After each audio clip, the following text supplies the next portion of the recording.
Rethinking the vernacular. The Kampung house comes of age. In a time marked by economic unpredictability, shifting demographics, escalating energy costs, and accelerating climate disruptions, our inherited architectural assumptions demand urgent reconsideration. As we confront the realities of dwindling global resources, rising utility bills, and shrinking households, often reduced to elderly couples rattling about in oversized homes, it is worth turning our gaze not just forward, but also backward, to the deep well of architectural wisdom embedded in vernacular traditions. The humble Kampung house, often dismissed as a relic of a bygone rural life, emerges instead as a quietly radical prototype, lightweight, modular, breathable, and environmentally attuned. In a world of disruption and uncertainty, it speaks not only to sustainability, but also to adaptability, qualities sorely needed in contemporary architecture. The modern world is no longer one of predictable life paths and stable incomes. Today's homeowners and renters face a volatile landscape marked by job insecurity, income instability, and fluctuating supply chains. This demands an architecture of resilience, one that is affordable to build, cheap to maintain, low in embodied energy, and above all, responsive to change. In this context, traditional vernacular forms like the Kampung house offer lessons that are not quaint, but profoundly contemporary. Using timber, bamboo, and ATAP roofing, these homes demonstrate how local ecology and architectural wisdom can coexist in harmony. Elevated on stilts, the Kampung house adapts to flooding, enhances airflow, and provides shaded space below for work or play. Its flexible interior spaces are easily reconfigured to match changing family structures or livelihood needs. The architecture is, in a real sense, alive, sensitive to season, use, and human rhythm. Historically, architecture in many societies evolved organically in response to local climate, available materials, and communal lifestyles. The Kampung house, like many other vernacular forms across the globe, from the Japanese minka to the Swahili coral house, did not emerge from a central plan, but from a shared logic. How best to live with nature, not against it. The design principles of these structures, cross-ventilation, generous eaves, modular space, use of shade and natural light, are not just relevant today, they are urgent. It is ironic that in our post-industrial age, where digital technologies, prefabrication, and smart systems abound, we often fail to match the environmental intelligence embedded in these older forms. Instead of reinventing the wheel, a more enlightened approach would involve critically studying these traditional practices, abstracting their key principles, and reinterpreting them in a contemporary idiom. This is not to romanticize the past, but to learn from it. A Kampung house is not a nostalgic symbol. It is a performance-driven solution to an environmental and economic context we are once again facing. With the right design sensibilities, its features can be hybridized with modern materials and urban planning to create dwellings that are climate responsive, affordable, and rooted in place. In our previous article on designing for resilience, architecture in the age of disruption, change, and uncertainty, we emphasized the growing importance of adaptable design in response to global instability. There, we discussed modular layouts, passive cooling, and the need for buildings to serve not just as shelters, but as tools for economic survival. The Kampung house embodies these ideals almost effortlessly.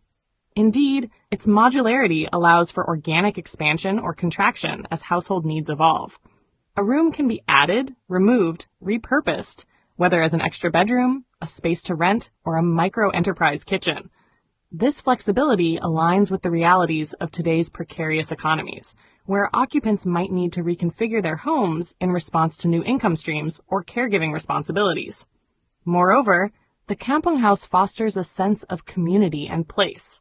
Its open verandas, shared spaces, and proximity to neighbors encourage social cohesion, something often lost in the anonymity of high-rise urban life.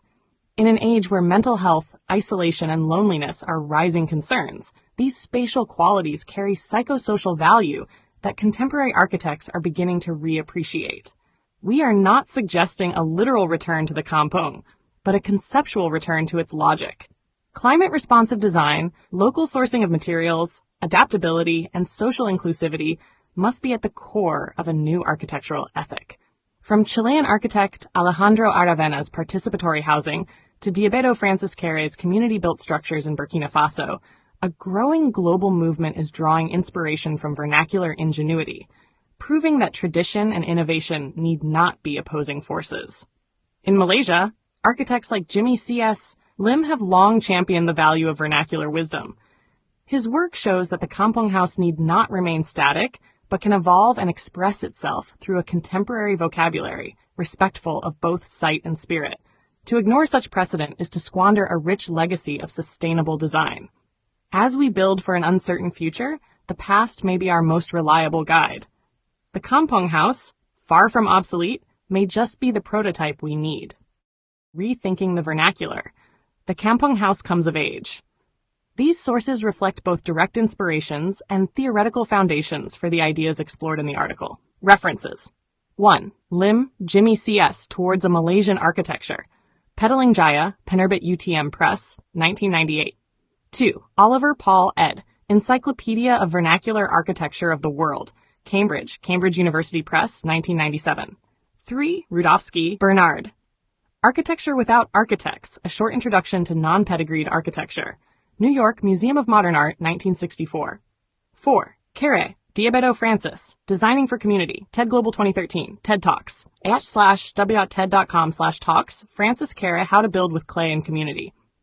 5. Aravena Alejandro, My Architectural Philosophy, Bring the Community into the Process, TED 2014, TED Talks, flash-w.com/talks, Alejandro Aravena, My Architectural Philosophy, Bring the Community into the Process.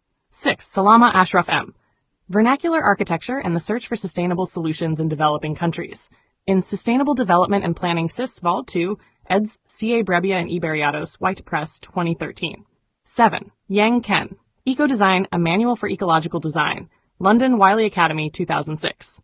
8. Reed Donald V. Kampung Housing, Urbanism and the Vernacular in Malaysia. Journal of the Society of Architectural Historians, Vol. 53, No. 4, 1994. 9. Hassan Gulam, The Malay House, Rationale and Change. Traditional Dwellings and Settlements Review, Vol. 11, No. 2, 2000-17. 10. Vale, Brenda, and Robert, Green Architecture, Design for a Sustainable Future. London, Thames and Hudson, 1991. 11. Alexander Christopher, The Timeless Way of Building. New York, Oxford University Press, 1979. 12. Rappaport Amos, House, Form, and Culture. Inglewood Cliffs, Prentice Hall, 1969. 13. Tae Kang Soon, The Kampung Vernacular and Architecture of Humility. Southeast Asian Architecture Review, Vol. 4, 2002. A heartfelt light. To every soul whose hand did give, you've helped me dream, helped me live. In darkest hours your light came through, with hearts so kind, so pure, so true. Your gifts, like stars in deepest night, have steered me gently toward the light. Each coin, each word, each silent prayer, a thread of hope, so rich, so rare. My eyes once dimmed now seek the skies, and slowly, clearer visions rise. Because of you, I dare to see the world again. Its grace, its plea. Your compassion's flame will not just stay with me alone. It lights the way for others wandering through despair, to feel the warmth of selfless care. You've shown what love in action means, in quiet ways through giving scenes. You've built a bridge from soul to soul and made the broken feel more whole. So let this thanks rise like a song, a melody both soft and strong. May your example gently call more hearts to rise to give. To fall into the joy of lifting pain, of planting hope where none remains. Your kindness walks beside me still, a light, a love, a living will.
forget to hit that subscribe button to show your support.